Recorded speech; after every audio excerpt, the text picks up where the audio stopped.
Hello, everyone. We are live. This is the second installment of Chats with Jeremy. Uh, with me today is a good friend of mine, Jon Klausman. Him and I went to school together. He was probably a grade and a half ahead of me. Great trumpet player, great person. Uh, yeah, and Jon just got done with his master's degree at the University of Texas at Austin, where he was a teaching assistant. And yeah, Jon, welcome. How does Oh it man. feel? How are things going? How are you doing? How's your Oh summer man. been? Yeah, man. Thanks for the great introduction there, man. It's really appreciate it. It's really nice of you to say that, man. For those listening as well too, Jeremy's a great guy as well too. Great player, great musician, just an all around good guy. Um, yeah, I mean things are going pretty well back here. This whole when the whole COVID 19 thing hit, I was actually on my way home for what was supposed to be my spring break. So that was March 13th, Friday the 13th, when all that happened. Oof. I had left to come home for what was supposed to be a 1 week break. Mhm. Then of course the university came out and said, "Oh, we're going to make it a 2 week break." And then after that, then they said, "Well, everything's gonna be online." So Yeah. when I came home, I only packed a week's worth of clothes. Oh So gosh. I mean, I still had like some things here at my back at my parents' home in the Hmm. house, but majority of the rest of my clothes were back the house I was renting back in Austin. So that was very interesting as well too. And then of course, having my car out there. Oh yeah. So that was very strange to do. As Oof. I've told many people, I never would have thought that I'd be finishing my master's degree in my parents' basement. Right? Isn't so bizarre. No, Yeah, yeah, no, that's exactly the opposite of what you'd imagine. But that's so it goes. I think this year has taught us a lot of different things and has shifted a lot of different just a lot of different it has shifted a lot of different perspectives. And yeah, I just really don't know what to make of all of it. So, I remember the day it happened. It was March 11th for us. We had the spring break for us was the week beforehand, and I remember being at my grandmother's and her saying like, "It's getting pretty bad." I was supposed to go to Italy in Oh May, man. and like I remember on spring break being at my grandmother's and her saying, "It's getting pretty bad over there." Like your trip might get canceled. And I'm like, nah, I will be fine. Like it's not that big of a deal. And then that Wednesday when I got back to school, I remember being in my 9 a.m. and my professor saying, "We don't know what's going on, but things might happen." And I'm like, well, what's gonna happen? And then after that class, I went to go practice, right? Because that's what I normally do. Next thing I know, I get an email from the university saying everything's going virtual until April 28th, and I'm like, oh my god! So I was like, well, do I still have an ensemble? Because I had an Yeah. ensemble that day, and I was like, and so then I was told go home, and I was like, okay, and then I didn't, like I was like. Yeah, it was a Wednesday, like normally I was like in grind time, like I was ready to go, right? And like I went and got lunch and then we had coffee and then, and I don't know, I went home and I had a good time. And I remember that night, I remember like there were so many kids at all the bars and everything. It was just ridiculous. And Oh and yeah. and, and I I just saw on Facebook today about University of Notre Dame, like Yeah. 156 cases. And I'm like, Jesus Christ. Yeah. It's definitely really strange. Like I mean, what you're talking about. Like I remember. I think that Wednesday was it? You said March 11th. I think I Yeah. remember like seeing you post something on Snapchat, Mm. and I was literally in the middle of an orchestra rehearsal because we were getting ready to. We were for the orchestra concert that was coming up. We were going to play Ein Heldenleben. Oh my gosh. And we had Carl St. Clair come in. He's Oof. like yeah. So like we were really For the folks who don't know, who is Carl Sinclair? oh yeah. So Carl St. Clair, he's the if I remember correctly, he's the conductor for the L.A. Opera. If I remember correctly, he's the Okay. music director for Okay. that. And he is he graduated from UT I think back like in the I want to say it was like in the like either the late 70s or early mid Hmm. 80s. So he and Jerry Junkin are really good friends. So he was Hmm. kind of brought in as like our principal guest conductor throughout the year. Like we did a concert, we did Symphony Fantastique earlier in the school Ooh, year back nice. like last fall. Beautiful piece. Yeah, super super cool. And like like when he had us play, I mean he's conducted like the L.A. Phil, Chicago Symphony, New Yeah. York Phil. So like when we got to like those really beefy big brass moments, he was like, brass, I want you guys to yeah Yeah. exactly. He would do like the whole arm gesture. He's Yeah. like, when I hear these pieces, I hear like Chicago Symphony playing, like going full Like force, and I'm like, like good 70s, lord, 70s, yeah, 60s, 70s, 80s yeah. Chicago, So and I mean, so he's expecting like like the Phil Smith sound, the Bud Ursa absolutely. sound, and all that. But You're yeah, expecting that. You're expecting that style of playing, which I personally think is not the case with modern music. I feel oh like sure, it's shifted a lot. I feel like modern orchestral performances have become so much more balanced and so much you can hear it's so much more like my roommate and I we were listening to the Mozart Requiem. oh sure, He plays trombone and he's been practicing the tuba mirum excerpt. oh yeah, oh yeah, And so we listened to a recording of the Berlin Philharmonic with Claudio Abbado oh in yeah, like 1989 or something, and it was amazing, But then we listened to an earlier one, and the strings were so loud, yeah, and and you can hear him at all. But then we listened to a New York Phil one in like 2016, 2017, and it was yeah. like it was so balanced, and I was just like, wow, modern technology and really just like communication, just like the evolution of kind of like the bar, just like how high the bar is going to be raised, and it's just it's really interesting to see how it's changed over the time, like over time. I mean, look at the Olympics. Yeah. Like world records are being broken almost every 4 years, and it's Yeah. crazy to think that what was thought impossible 25 years ago is now almost possible. Oh, absolutely. Yeah, I mean that's definitely a valid point on a lot of that stuff. I mean, like I said, a lot of it has to do with the technology. I mean, if you go back and listen, like you said, some of those older recordings, like you said, like the string sounds so loud, like you're like, where's the Yeah, choir? Where's the rest of where's the rest of the orchestra? Like all you can hear is just like screeching violins. And then obviously as like the progression goes, like it's the technology is definitely um, elevated a lot of that. Like you said, like with the more recent recording with the New York Philharmonic yeah, playing, like you said, it was just so well balanced. Like it didn't sound like one section was sticking out over the other. sure, So yeah, I mean, technology is definitely has helped, especially living in today's current climate has definitely been a big blessing. Um, sure. with being, I mean, the fact that we're able to do even do this interview is incredible. Yes, we are Be, be, very fortunate, and yeah, I mean, I it's wake pretty up every incredible. morning thanking whoever Yeah. gave me this, and No, and yeah. I I mean, mean, do I have struggles? We all do, but we are both very very blessed to be where we are today. oh We yeah, all no, are really. absolutely.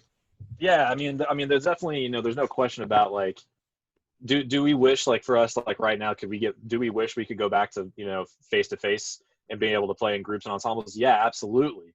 There's no question about it. Oh, Like there's some, yeah. I it's like a mean, like even dream. exactly. I mean, the fact that Yeah, like if we whenever that if and when that happens, it's gonna be a really special it's gonna moment. be beautiful. I really think Yeah, so.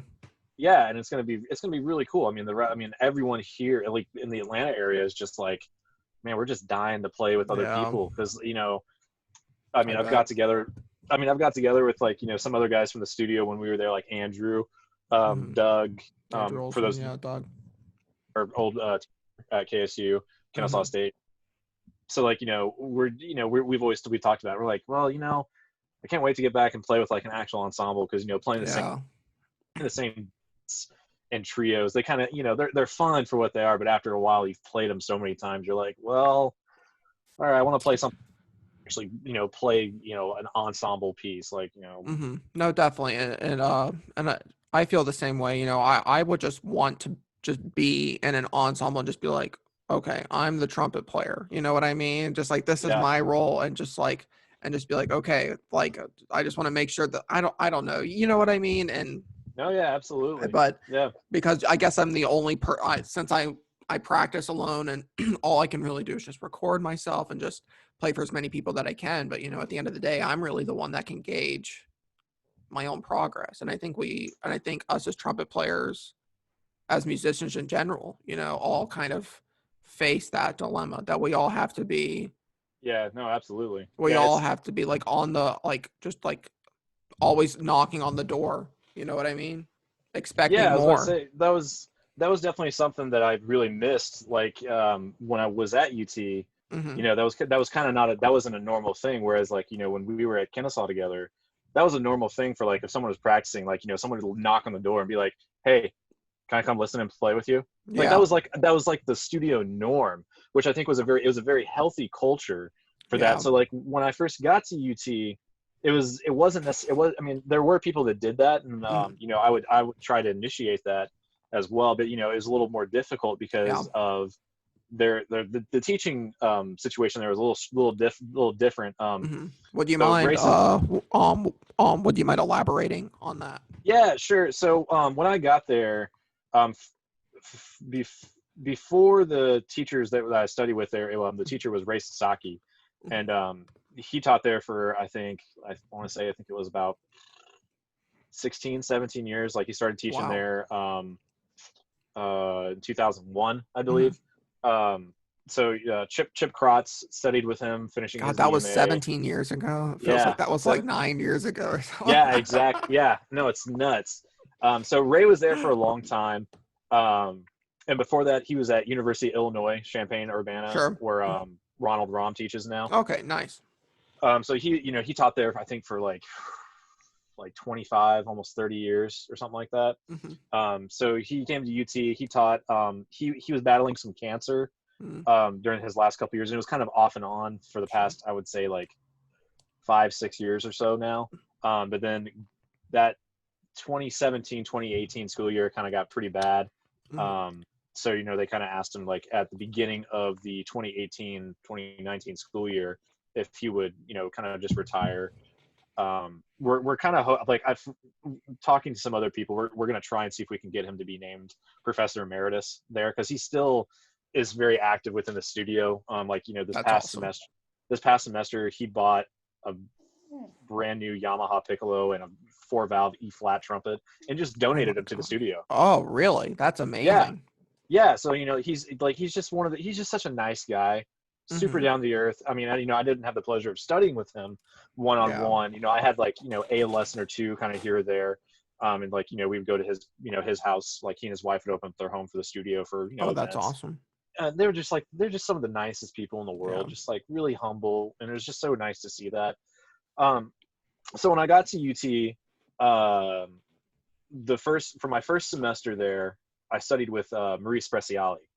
And for those that don't know Marie, she taught at Rice University from '96 until 2013, and then Barbara Butler and Charlie Geyer took over as How many the years is trumpet. that? 96 to 13. That's 4 Uh, plus 13. That's 17 years. 17 years she taught there, Oof. and so they named her professor Emeritus. emeritus there. Good. Yeah, and Awesome. so before that, she was kind of considered to be the first woman to be in a major symphony Yeah. orchestra. Cincinnati, right? Yeah, she was a associate principal of Cincinnati from 1966 to 1996. So 30 years she played with However, Cincinnati. did you see an Instagram post by Esteban Battalion where Uh-uh. he took a picture of the Chicago Symphony trumpet section from 19 in the 1950s, and there's a female playing fourth trumpet in Oh, that really? section. Yeah, and she only played for like a season or two, but she's still Interesting. alive. She's still alive, and she's played, and she doesn't Oh, play trumpet wow. anymore, obviously, but. I mean, the fact that she played with us that that With section during that Bud time, Hurst, Vincent Chikowitz, yeah, and and like Schilke and all those guys, yeah. it's But ridiculous, huh? yeah, yeah. I didn't mean that's. I'll have to go check on Esteban's Instagram Yeah, page now later yeah. and see that. That's pretty cool. I can't remember her name for the life of me, but Man, that's pretty cool though. yeah. But yeah, no, Marie was she kind of reminded me like of my dad's mom, my grandmother. She's a very short woman. Hmm. Um, but she was like a grandma for everyone in the studio. We all like dubbed her Trumpet Mom in the studio because it was so nice too. It was like she would start every lesson and end every lesson with a big old hug, Oh, and it felt nice. and it felt like I was hugging my grandmother. I was just like, this is so great. Like even like after I would come out of a lesson where I was like, man, I didn't really feel so great about this lesson, she would still like be like, you sounded great, and she'd give me a hug, and I was just like, I feel so much better about myself, and it Yeah. was so good. It wasn't just that. I mean, her teaching was absolutely phenomenal. She was a Hmm. big pet of just of making sure that you're getting your best sound no matter what you're doing. So the last when I was studying with her, the last time she said she had like actually played a trumpet was like 5 years previous to that. So like she would bring in like she'd bring in like a mouthpiece and she would use a visualizer uh Hmm. visualizer and then so she would do like a lot of like free buzzing stuff with the visualizer and do like mouthpiece buzzing through But the she would lead. never play the horn. Yeah, she actually played my trumpet. Like she actually picked up my trumpet in one of my lessons towards the end of the semester, Hmm. and she picked up the trumpet and played, and it was like the most glorious sound. Like it was just like she had never. She was like, "Yeah, that feels good. I remember how to play trumpet." I was like, "I'm never washing my trumpet again." Oh my gosh, Yes. that's crazy. So Wow. that was yeah. So like, I still am in like I still send her like monthly emails, Hmm. just to keep that relationship there. That's good. Yeah. Yeah, because she was a really big influence for me just to Yeah. like You she don't really want to helped my lose that. playing. Yeah.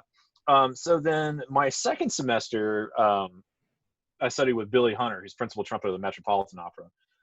And he's currently actually the professor teaching trumpet there Yeah. at the University of Ugh. Texas. Um, so He's a cool guy. yeah, Billy was like he was such a what's the best word? I'd say like he's just a bro in a way. Yeah. He was just really down to earth, really nice, and his trumpet playing is just absolutely ridiculous. I Oh, mean, it's he phenomenal.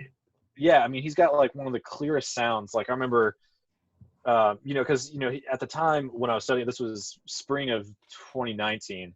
Hmm. Um, so he was still busy with the Met. So like his Yeah. schedule was kind of all over the place. So like he would come into town for into Austin for like he'd be there for like a week and a half, which was great because we could just contact and be like, hey, can I do my lesson here? Or, like, can you come listen here?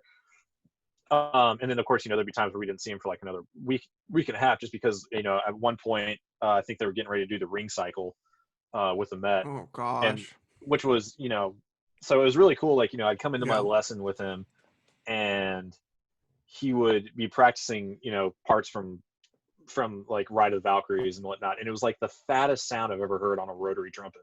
And it was just Oof. like so clear and articulate. I'm like, Yeah. dude, just listening to him play was a lesson all on its own, which was really really cool to hear. I feel like Um, watching him play would be very informative and very I don't know. I thought like like UT Austin is a school that I would consider to go to get a doctorate oh because no, absolutely, it's I feel like definitely he's new there and I feel like a lot of people are going to go there. I feel like because I really don't know if I want to pursue a DMA right now, at least at this point in time, because of the way the world is. And someone asked me today if I was taking a semester off, and I was like, no. no, I'm I'm like, still here. I'm trying to finish this degree, and so Yeah, no, I know exactly what you mean. Like, I mean, my fiance and like some of my parents, like even my parents have asked me like, well, do you think you'd like to go for a DMA? I'm like, I don't know, to be honest, because mhm. I've been in college since 2012, so doing undergrad and then eight going off to years. grad school. Yeah, so I mean, 8 years is a long time to be in school for stuff. So I'm Yeah, looking forward to just kind of settling down, getting back into the freelancing scene here in Atlanta, and then of course getting married finally. yeah. Do you guys So have a that was date set or anything, yeah, or yeah, we're getting married at the end of December. the end of December? Okay, cool, Yeah, cool. so it'd be kind Okay, of a nice. it'll be kind of a nice way to end this weird year that we've Yeah. had. Hopefully things will be Hopefully, yeah, okay. yeah. I mean, And if I'm optimistic. things aren't, I'm gonna go crazy. Like Uh, I really will. yeah, no, absolutely. It's been strange, that's for sure. So yeah, setting with Billy was pretty awesome. Hmm. He was a little more different than Marie was. Sure. Um, In what just because ways? he So with Marie, she didn't really play. She didn't play a whole lot, but she was Yeah. still able to get the results from the students, Yeah. even without playing. So that right there showed me that she was a great teacher. That she was still able to get those things to still get the same results from the student, even though she wasn't playing. Billy was a little more playing by demonstrating. Like he would play something for you and be like, "Hey, try it this way, and if it doesn't work, let's try a different way." It Hmm. kind of reminded me of like kind of the way like Mike DeShone teaches when we studied with him. Hmm. He would have like good analogies for stuff, but like he was like, play it like this, and then he would play it and be like, oh, okay, I got it now. And that's Yeah. kind of the way that Billy taught. Um, so that, and I personally enjoyed my lessons with Billy, Sure. because we spent a lot of time on orchestral rep, just Hmm. working on like the big standards for auditions like Mahler 5, the Petrushka, the Leonora calls. Hmm. Were there any students who felt like they didn't have good experiences? With Billy. Yes. Some people didn't. I think it was just because they were so used to the way that Marie taught, like they really enjoyed the way that she did things, and Hmm. then uh, so there was a lot of comparison for them. I mean, for me, I thought it was great.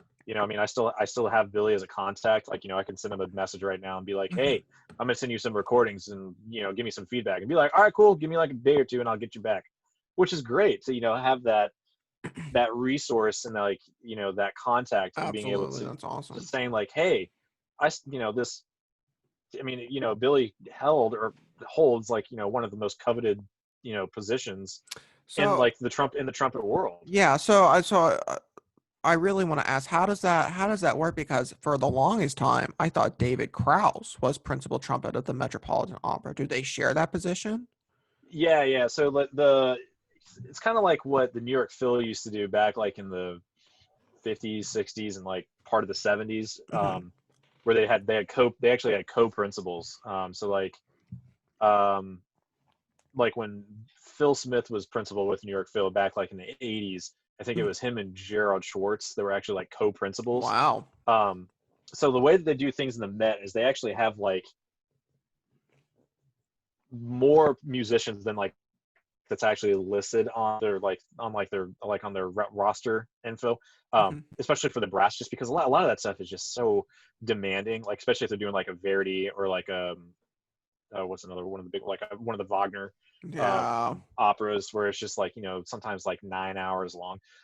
So the way that Billy and David Krause did things was if Krause was playing one opera, then there was actually a completely if what from what Billy told me there was actually a completely different orchestra like in the practice area like practicing for whatever opera was getting ready to come up like in the next couple of weeks. So they actually had like a rotation of different players. So Oh, like the nice. That's yeah, so awesome. he's so like he said the only time that like he and Krause would like really play together was during like one of the things that like the Met does is I think it's during their summer season is they actually join all together and play like a big symphony piece. Like they'll play like a Mahler 5 or a Yeah.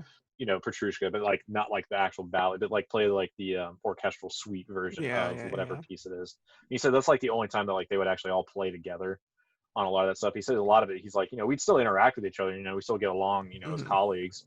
But It's that's how that works there in the Met. yeah. They have the financial stability where they can afford several musicians of high quality, and Oh yeah, they can all absolutely. be, because a lot of European orchestras do the same thing. I know the Berlin Philharmonic has two principal They have trumpets. multiple. Yeah, Yeah, and they all sound they sound amazing. fantastic. They sound amazing, and I think about that and I'm just like, wow.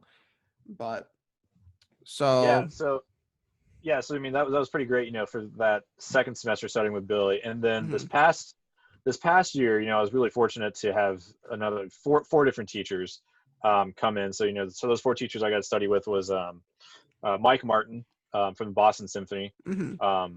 He's a full third utility with them. He plays.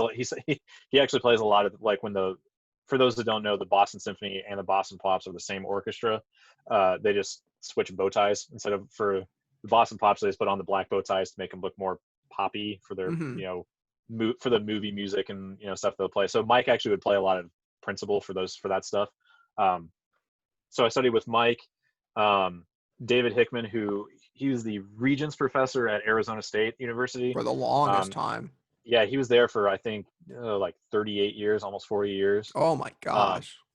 Yeah, so I mean he's taught so many people. Then I studied with Chris Martin, who's with principal trumpet with the New York Phil, Mm-hmm. and then I also was really fortunate to study with Ryan Anthony of the Dallas Symphony, and also the founder of the Cancer Blows Foundation. Mm-hmm. So that was pretty awesome to have those four different teachers for finishing up my master's program. So how did lessons work like that? How many lessons did you have with each professor? How many were in town Sure. at one time? Like, how were the schedules like? Yeah, so generally, for generally only one professor was in at a time, Mm-hmm. and Mike would be there the most. Like he would come in like 2-3 weeks, and then of course with his schedule with the Boston Symphony, Sure. he would have to go back up. He was telling us that they were super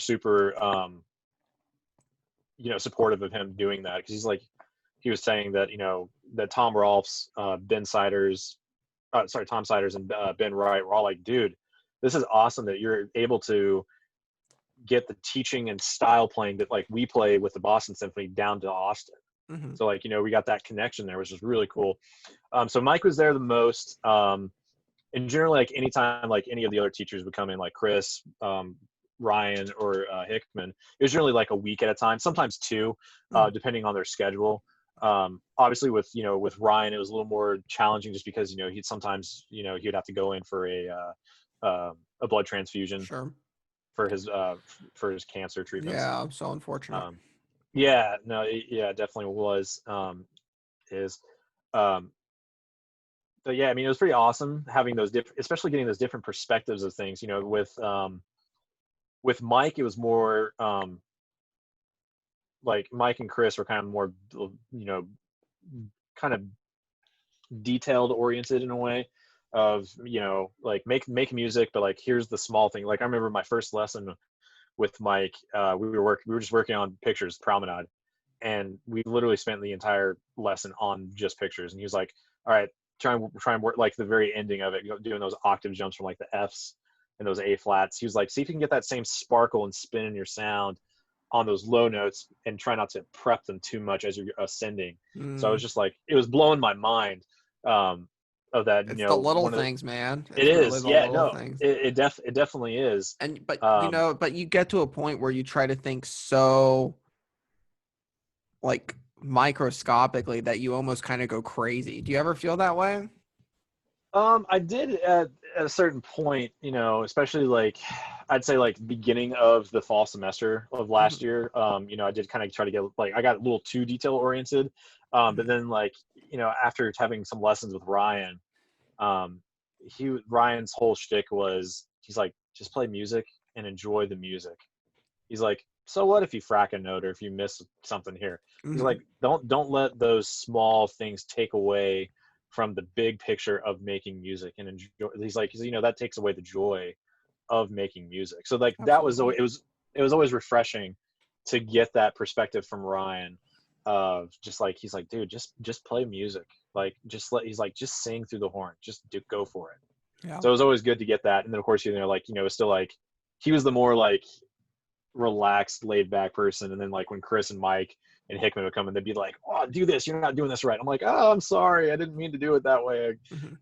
But so it was good to get that balance from those different teachers. Definitely. But then you basically got a melting pot of like trumpet pedagogy and just like amazing educators and great musicianships and even better people, and Yeah, I mean, And all it of still these. blows my mind that two brothers, Yeah, like just ridiculous. Michael and yeah. I Chris mean, Martin.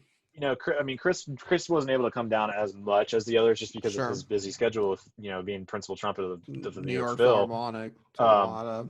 yeah, I mean, but with the times he did come in, man, it was just awesome for like the entire studio. Like he came in, I think, twice in the fall, and then he was supposed to come in twice in the spring, but he was, before the whole COVID stuff happened, we got him to come Yeah. in February, and during that week we also had a master class with Tony Plogue, which was super awesome. So That's awesome. that week was like a trumpet heaven for us because we had Hmm. Chris Martin there and Tony Plogue. Hmm. So we're just like, oh my gosh, this is so cool to get two legends in the trumpet community At and the trumpet same time. world. Yeah, so it was really cool just to like you said, they're just such nice guys, Yeah. like super super chill, laid back, um, but just really really good guys and great teachers too. Yeah. Yeah, I mean, personally, I don't know. I feel like personally for me, I would like one teacher throughout my whole time, but I do think it is interesting to have a number of different teachers. Did you ever feel like you were being taught one thing at one point and then someone else taught you to do something else that contradicted something else? not necessarily. I mean, that brings up a good point. Hmm. For a grad student like a master's or a DMA student, it's pretty awesome, um, to have these four different teachers. That it does. I mean, it looks great on my resume and whatnot, Yeah. but that's kind of like the last thing I worry about is what's great is that I can still reach out to these guys and well, obviously not Ryan since his uh, Yeah. recent Recent passing. passing. Yeah. Um, but I can still reach out to Marie, Billy, Mike, Chris, and Hickman. I can still reach out to them and be like, hey, I'm getting ready for this, or I'm getting ready for this audition. I'm going to send you a couple of mock tapes. Hmm. Can you give me some feedback on them? And I can still do that, and they'll still. And I know that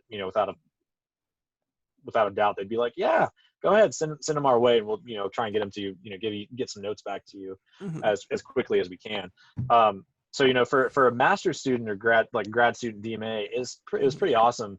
I think it was a little more harder and a little more difficult for the undergrads, I especially bet. for those that had not really had one teacher um, prior to that, Hmm. just because, like I said, with the whole thing with Ray Sasaki being sick, they had to bring in some people throughout the school year, like they brought in Whiff Rudd from Hmm. Baylor, and they brought in like Craig Morris from Miami.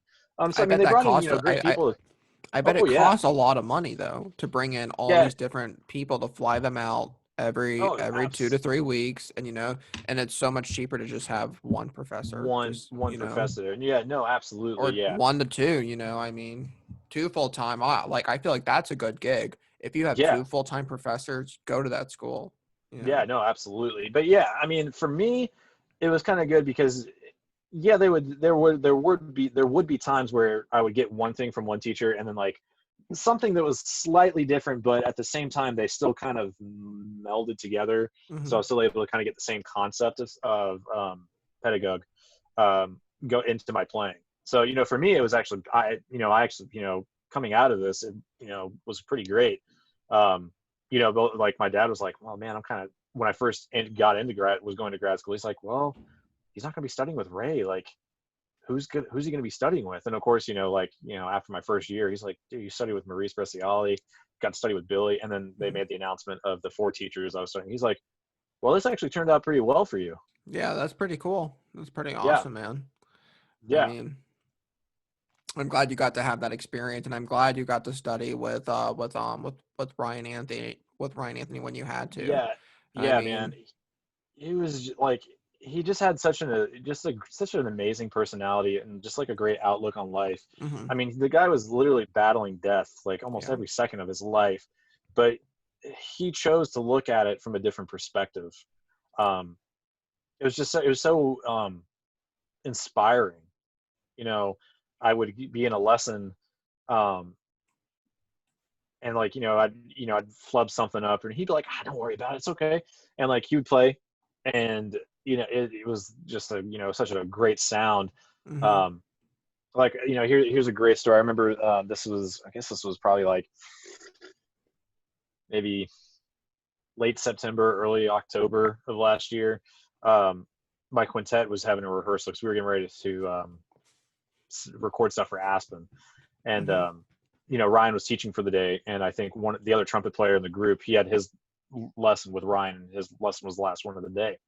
So I think we were just working on Ewald 1 for like the required piece that's required for Aspen, Mm-hmm. and next thing you know, like we stopped somewhere because we were like, oh, let's we recorded, and we're like, well, let's go back and listen to it, and next thing you know, we see the door open, and it's Ryan, and he just walks in, and he's like, I heard such beautiful music, can I come listen?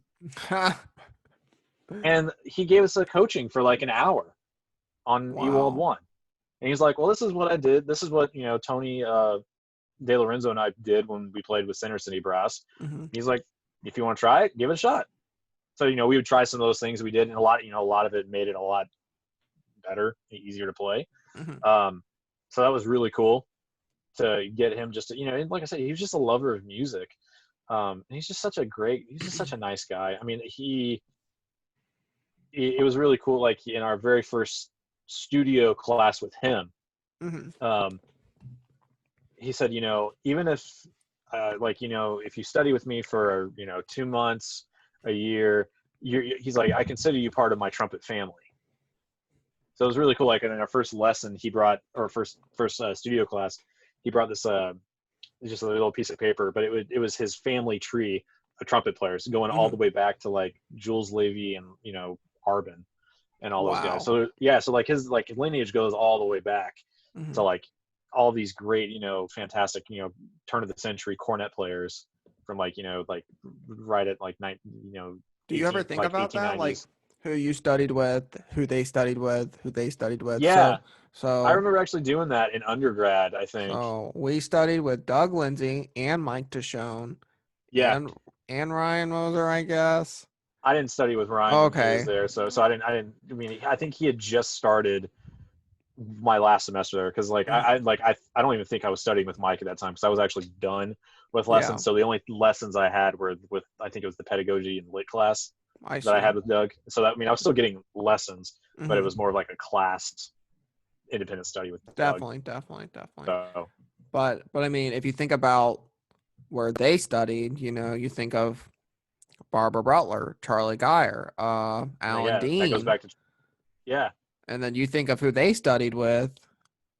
yeah. So Barbara and that Charlie studied with Chikowitz. that's the Chikowitz studied Chicago with Symphony Schilke. Orchestra, and and you think about it, and you're just like, wow. So technically, we are, I don't know, like third, fourth gen about it Yeah, all, and then and now I think about my master's degree. So I'm studying with Justin Emmerich currently, and he went and he studied with Mark Gold, and yeah. I don't really know, but I mean that's, and he went to Juilliard, and I mean that's pretty cool. So I mean, Yeah, I mean, so yeah, I mean, like you and I also have that same connection too, because I mean, that's Billy Hunter did his master's at Juilliard and studied with Gould and right? with Ray Mace. Mhm. So I mean, so that we have that connection there as well too, which is pretty cool to think Mhm. about. But yeah, I actually do remember doing that. I think in undergrad, like I think I wrote it down like in my iPad or like a piece of paper somewhere. Like I did like, all right, Douglas Lindsay, Mike Tishone, and then Mhm. like I made like and I tried doing some research on it, but like I think after Barbara and Charlie and Chikowitz, and then I think Chikowitz studied with Schilke, if I remember correctly. From there, it's kind of a weird, like I don't know. Like I Mhm. tried looking it up, and it was like it kind of like the trail kind of goes cold there. Yeah, Unfortunately, I was like, that's a well, lot of that kind of stinks. it's a lot of Yeah, history that you don't know, that you wish you would yeah, know. no, absolutely, yeah. But yeah, I mean, just it was so cool with Ryan. Like I said, his Yeah, perspective and outlook. for those who Like I don't remember our. know, for those who don't know, sorry to interrupt you. Oh no, no, That's no, it's something all I good. do. But for those who don't know, Ryan Anthony, principal trumpet of the Dallas Symphony, he passed away probably around 2 months ago, 3 months ago now, June 23rd. June 23rd. Yeah, and Yeah. he was only 51, and he was battling cancer, and it got Do you know what kind of cancer he was battling? Yeah, it's multiple myeloma, I believe is what it Oof. is. It's actually like a bone cancer, which is very very rare. Because he got diagnosed 2012, so 8 years ago. Mhm. Um, so he got it when he was what was that, like 44, 43, something like that. Tragic. Um, which even the doctors are saying this is a very rare thing that you only see in patients like 70 and 80. Mhm. So the fact that he when he got diagnosed and he still was able to push on for 8 years For is as long pretty as he pretty did. it's pretty miraculous in all Yeah, no, honesty. I mean, it's amazing. He was a I trooper. mean, even yeah, I mean, even the doctors said like you're not going to live to see 50. So I mean, I mean, he made it to 51 is incredible.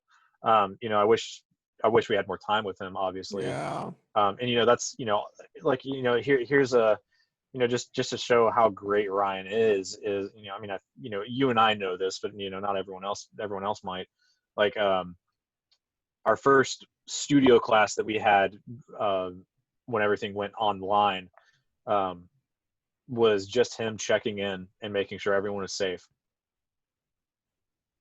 And Wow. we were all just blown away by his sincerity that he actually Yeah. was like someone like this of his caliber, of his status. Like he was like, I want to make sure like you guys you're safe, you're healthy, you're able to still make music, still play your trumpet, and still Mhm. have and still enjoy it, even though this is just a weird time to be living in. Yeah.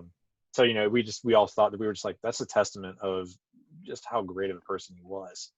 Um, so yeah, I mean, I miss every second with him. I mean, he was just Yeah. just a great guy.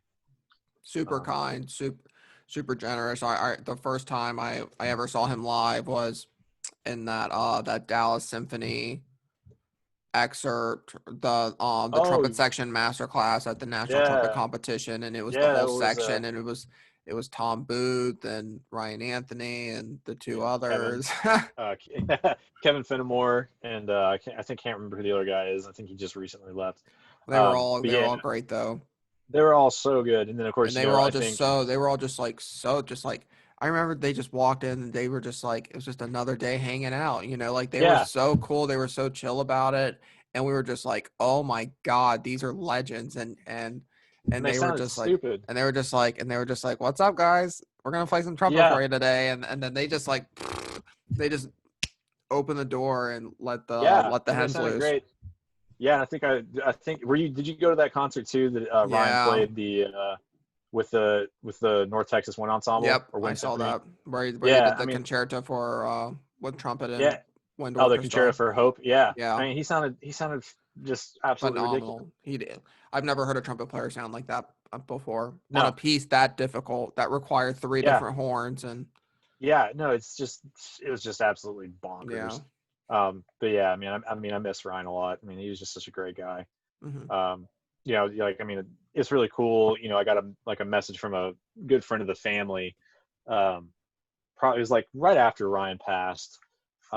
He sent me the video. I think it was from the first Cancer Blows concert in 2015 of Ryan playing Gabriel's oboe on piccolo trumpet. And he's like, "Man, I just listened to this." And he's like, "You should be really blessed and honored to know that like you're part of that legacy of Ryan," which is really cool to think about Hmm. in the long run. When I sit there and think about, it, I'm like, he's right.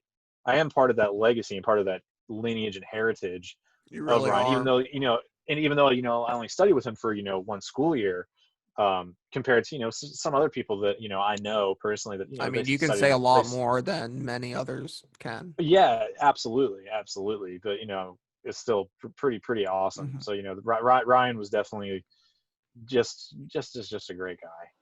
Yeah, and it's really unfortunate to see someone like that who had so much influence be taken away so early. But life works in mysterious ways and there's nothing we can do about it, so we just have to live in the Yeah. now and hope for the best in the future.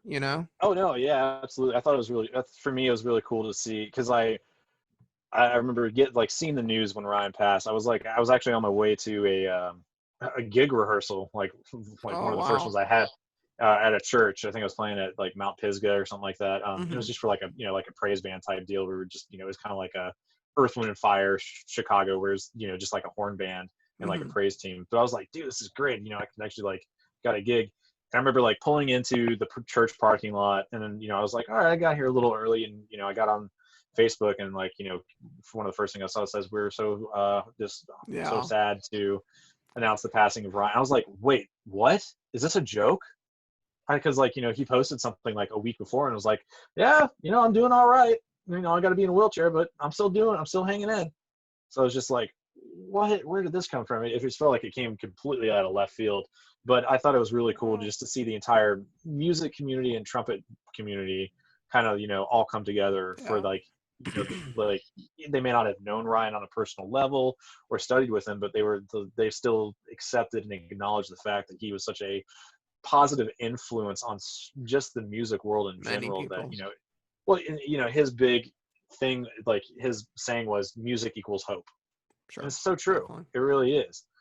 So I still wear my Cancer Blows bracelet with pride. Nice. That's awesome. Like I mean my fiance was like, "Are you ever gonna take that thing off?" And I was like, "No, probably not. Not unless it breaks or something like that. And if it does, Yeah. I'll get a new one." Yeah. Because yeah, And it's good that it's just one because that means it means a lot more than like having 8 on one arm would be. yeah, precisely. Yeah. So, so, so now that you're postgraduate school, what have things been like? Do you have any goals, any job prospects? Like where do you see yourself going forward from here? Yeah, sure. So I mean, it's definitely been kind of weird. Like I said, like I never thought I'd be finishing my master's degree in my parents' basement. Yeah. So one of the things that I was able to do, which I was really really thankful for. My master's recital was supposed to be April 11th, which was like the day before Easter. And I was able to book our big concert hall at UT um, Bates Hall, which is the big one where we do like Wind Ensemble has all of our Mhm. concerts. It's the one with like the big pipe organ in there. When that's a You gorgeous you were hall. able to get a recital in that big of a hall? Yeah, yeah. I was able to book it. I just got Damn. it so early. Yeah, Yeah, so that's awesome. I was like, man, this is gonna be awesome. This is gonna be Mhm. great. Um, and I had also got like one of the groups I played with when I was in Austin was the Austin Brass Band, Mhm. and I had actually gotten the entire band to commit to play on a piece with me. Like they played the accompaniment while I played this really pretty piece called "Song of the Night Sky," Mhm. um, that was written for Tom Hutchinson of the Corey Band. Yeah. And I was like, dude, this is gonna sound so awesome in Bates Hall. And of course, that got, you know, like legs swept completely underneath, like out away from us. And I was like, well, this is gonna be weird. So Mhm. luckily, a really good friend of ours for the family, um, who my dad and I have made a good connection with, and just a good relationship with, from playing at Mount Bethel United Methodist Church. He said, hey, would you like to come play, do your master's recital, record it at my home? So here, let me I'm gonna pull up a picture so you can see what his house looked like. 'Cause it's just like this massive, like it looks like an Italian villa Oh my house. So it gosh. was, so one, I was just like, I was completely flabbergasted that I was actually able to like do my master's recital in there. Mhm. So yeah, here, check it out. This is the house. What? And where's Yeah. this? Where's this house? Uh, it's in it's off of like Riverside Drive, like kind of like Johnson Ferry area. So So I it's mean, in it's like Atlanta. East Cobb. Yeah, it's like East East Cobb, Cobb. almost Atlanta. Okay. Yeah. Okay. So I mean, East. like, Ooh, so that's like here's bougie. the, That's so bougie, yeah, man. it was very bourgeois. So like that's the inside of the house with like where I was standing. How were the Um, acoustics? Was it nice? Was it good? yeah, I That's a mean the nice acoustics are piano. Is actually, yeah, it's a that a nice, really nice Steinway? piano. No, it's a Mason and Hamlin, if I remember Mason and correctly. Hamlin. If Okay, I remember, those are older pianos. yeah, they've been around for a long time. Long So time. when he messaged back, because he and my dad, will send like monthly emails, just catching up with each other, and he's like, Sure. "Oh, how's John doing? Like, how's the rest of his masters going?" And my dad's like, "Well, he's going to be home for the foreseeable future because Mhm. everything's online, so there's no reason for him to go back to Austin at the moment." Um, so he's like, "Well, if he wants to come record, so when that opportunity presented itself, I reached out to my buddy who I've known since high school, and he runs his own production company. And he was like, dude, I'll come professionally record it for you. Wow. So then I reached out to Judy Cole. And for those who don't know, Judy's on staff at Kennesaw State. She's just A amazing blessing to the piano world. player. Yes, If you haven't she's just heard like one of Judy the. Cole, you are missing out on an amazing experience in life. And It's that's all I'm going to yeah, say about that. yeah. No, she's just yeah. So thankfully she was able to do it. She was like, well, we need to, she was like, we need to keep our distance because she was like, my husband has, is diabetic, so he's, Yeah, pretty susceptible to the immunocompromised. COVID. I was like, yeah, and I was like, hey, completely understandable. I respect that. And she was like, trust me, I wish I could come over and give you a big old hug and love on you. I was like, that'd be great. Mhm. So I was able to I did the recording over a 2-day period, um, which is pretty awesome to do. 'Cause so the pieces I played, like I did the Haydn, all the Haydn trumpet concerto. I did Rhapsody in Blue with a Brandon Ridenhour arrangement. Mhm. Um, what else did I do? That's that piece, Song of the Night Sky for cornet, with Malice Toward None that Chris Mhm. played on the Lincoln soundtrack, and then Someone to Watch Over Me. So Obviously, there was a couple of different changes. was that an hour's worth of music? Yeah, give or take. Okay. Okay. Obviously, like the my teacher, like Mike, because Mike and the horn professor at UT were the ones that were like the committee Mhm. for my recital, so that, they were pretty lenient on it. Yeah, Um, considering the circumstances. just yeah. So going into it, I asked Mike. I was like, hey, for this recording thing, should I do it as if I'm playing for a recital, like, just play one piece down and then go to the next one? And he said, well, if you got the opportunity, like, as like in being in a recording studio, he's like, get as many takes as you want, as you can. If you need to, you can kind of do some editing here and there.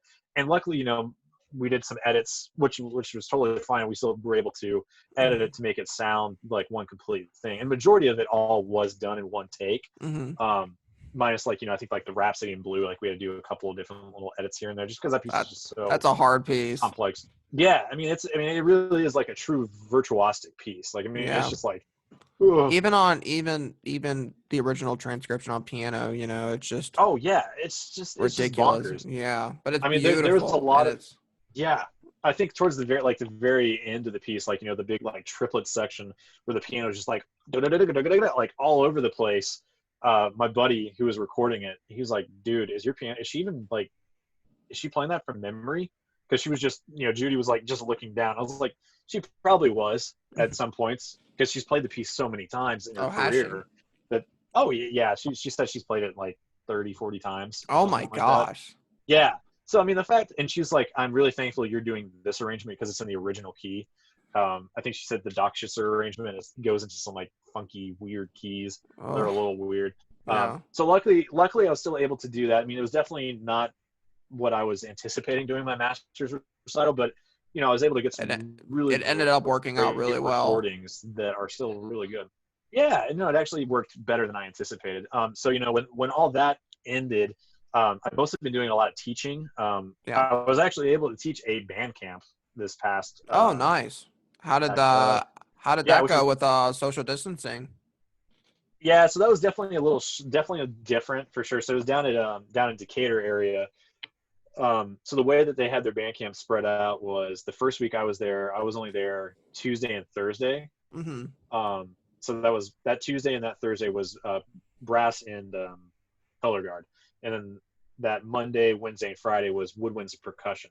And then the following week they switched it, so I was there Monday, Wednesday, Friday. So over a 2-week period, every section still got 5 days total. Okay, I see. So everyone still got like the same amount of time that you would get during a regular band camp week anyways. Mhm. So the only thing that was different was we had to be outside the entire time. We were out there from 8:30 till about noon on the days we were there. Mhm. And it Was it was hot? more, yeah, there were definitely some days where it was pretty warm. Brutal. Yeah, it's been kind of weird here in Atlanta. Like the heat didn't really start picking up here until almost beginning of July. Like June was actually pretty pleasant.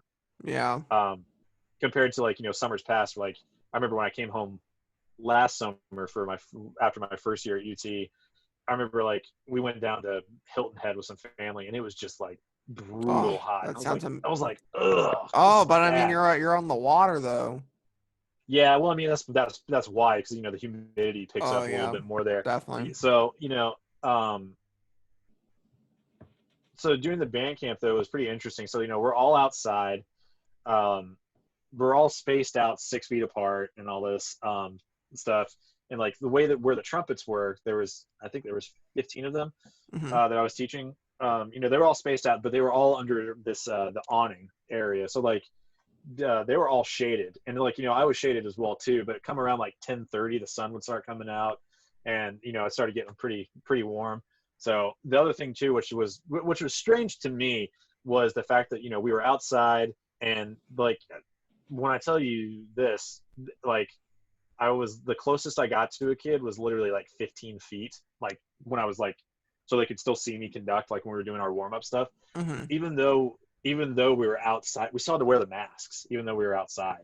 And to me, that was just a little strange because I was like, what? Yeah, I And I can't. and I get I don't know how I feel about that because you're in an open space, you're outside, and if you're 6 feet yeah, apart, I don't see. But at the same time, with instruments, it is different because those are aerosol there are, inducing but the instruments, thing, and and so I know it's a that's, projectile of bodily oh air. sure, sure, but I think that's actually, I mean, this is a weird topic for everyone to talk about now because everyone's like, well, what about this study? What about this study? What about this one? So I mean, it's Damn. it's Yeah. it's a weird thing. Based on the studies that I've done, some of the research I've done on my own, Hmm.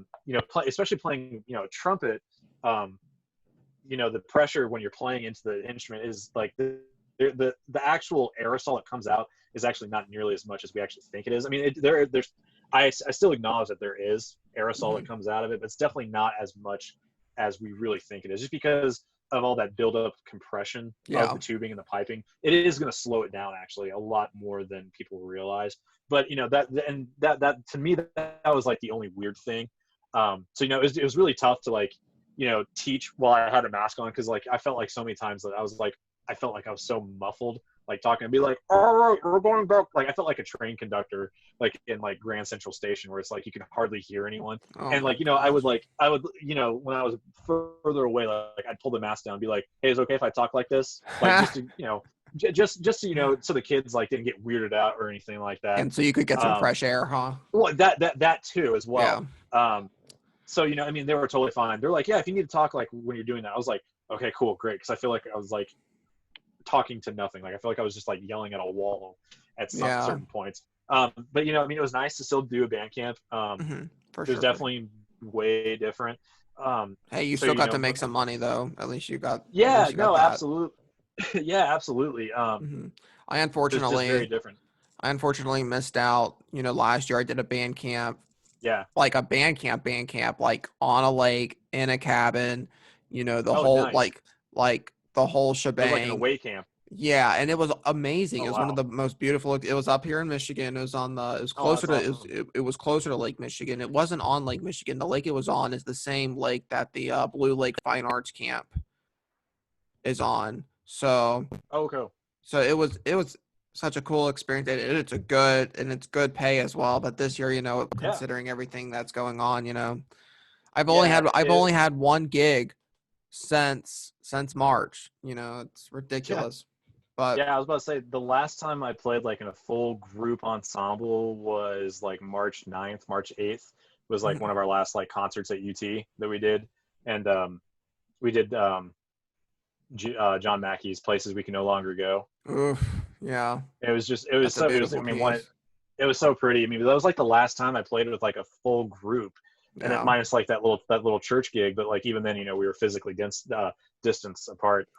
The last time I played with the Wind Symphony of Michigan State, it was the first rehearsal we had in our brand new rehearsal space. So Yeah. we only had one rehearsal in the new rehearsal space before things went south, and it was just hilarious. And I was like, wow, I really need to take this thing for granted right now while I can. So Yeah, no, absolutely. So yeah, I mean, like, so I know that who's a cat is he Doctor said it all? yeah, Doctor said it all. Yeah, because he studied with Junkin at UT, right? If I remember correctly. I think he studied with Junkin. I don't know if he studied Yeah. under Jerry Junkin. Okay.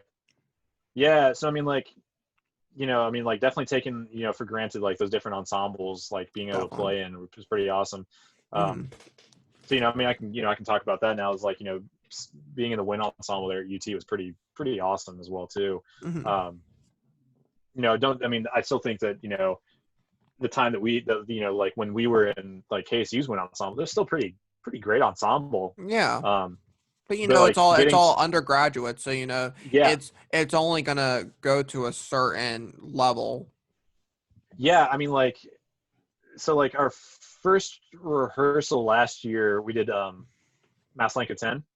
Those at the Hmm. River of Time, the one that his son had to finish. Yes. And I remember like um, on that piece, I was playing second trumpet, and I think Mickey Sasaki, Ray's son, was playing principal. So I was sitting next to him, and like Mickey's a great player, great guy.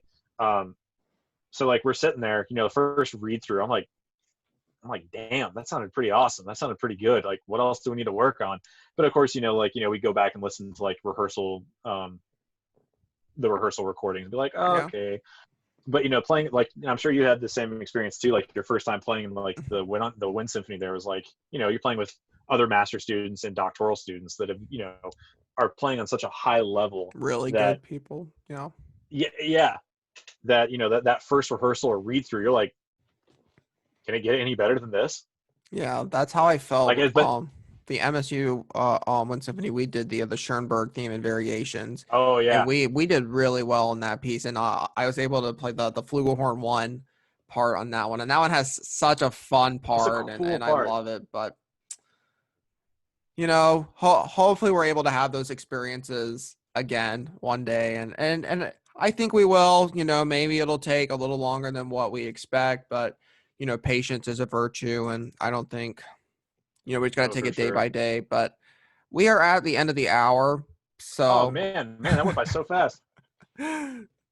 so I would like to say thank you to Mr. Jon Klausman, Papa Jon Klausman, for stopping by and chatting. I felt like this was a very good chat. I felt like I learned a lot more about what you're doing with your life and kind of adding to the perspective of which we all should kind of garner and absorb. Yeah, Because for sure. it's Yeah, man. good. It's good to absorb different ideas and different viewpoints, and I don't think there's anything wrong with that because at the end of the day, it makes you a more informed person. Yeah, no, absolutely. I use this quote that I think Rebecca Will actually said it, and I use it because it's just such a great quote. Is she always said, "Be a musical sponge, like soak Mhm. up everything, but then squeeze out the things that you don't really, things that you don't really care for, things that you don't like." I'm like, Sure. that is such a great analogy for, not just music, but like everything. Hmm. Absorb everything that you can learn and that you can do, but then squeeze out the things that may not be of use to you, or that you feel like are not going to, that you feel like doesn't apply to you, but you still have absorbed that information. You heard it here first, folks. Be a sponge, absorb everything, bring out the bad things. Well, That's it right there, man. we're gonna let everyone go. Thanks again to Jon for coming out. It's been a good time, good chat. Have a good night, everyone. Jon, any last words? Just be nice to each other during this time. Be patient with each other. Wear a mask and do an absentee vote. All There you right. Thanks, go. everyone. Bye.